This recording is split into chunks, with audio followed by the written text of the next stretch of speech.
ఉత్తర మహాభారతం పై Wikipedia కథనం ప్రకారం కురుక్షేత్ర యుద్ధం యొక్క మొదటి రోజున ఉత్తర యువరాజు మరణించాడు. ఉత్తరాది మహాభారతం పై వికీపీడియా కథనం ప్రకారం ఉత్తరుడు దూకుడుగా దాడి చేసి అతనిని నిరాయుధుడిని చేసిన తర్వాత శల్యుడు ఈటెతో చంపాడు. ఉత్తరరాజు విరాట్ కుమారుడు మరియు యుద్ధంలో పాండవుల కోసం పోరాడాడు. అతని మరణానికి సంబంధించిన వివరాలు. 1. యుద్ధం యొక్క మొదటి రోజు 18 రోజుల యుద్ధంలో మొదటి రోజునే మరణించిన మొదటి మరణాలలో ఉత్తర 1. 2. ఉగ్రమైన ఘర్షణ. అతను తన రథాన్ని కౌరవ సైన్యంలోకి లోతుగా నడిపాడు. అక్కడ అతను శల్యుడిని ఎదుర్కొన్నాడు.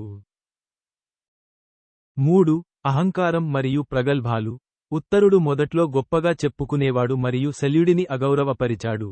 అతని నాలుక తన బాణాల కంటే పదునుగా ఉందని పేర్కొంది. 4. శల్యుని రథ వినాశనం.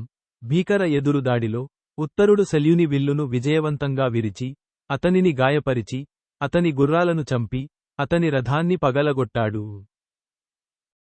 5. శల్యుని ప్రతీకార బల్లెము. ఉత్తరుడు చంపే దెబ్బకు సిద్ధపడగా, నేలమీద పడిన శల్యుడు, ఉత్తరుని శరీరం మీదుగా బల్లెం విసిరాడు. 6. ప్రాణాపాయ గాయాలు. ఈటె తీవ్రంగా గాయపడిన ఉత్తర కుప్పకూలింది. మరియు 7. ఆఖరి క్షణాలు. శల్యుడు మరణిస్తున్న యువరాజు వద్దకు వెళ్లి యువకుడి దేహానికి నివాళులర్పించాడు.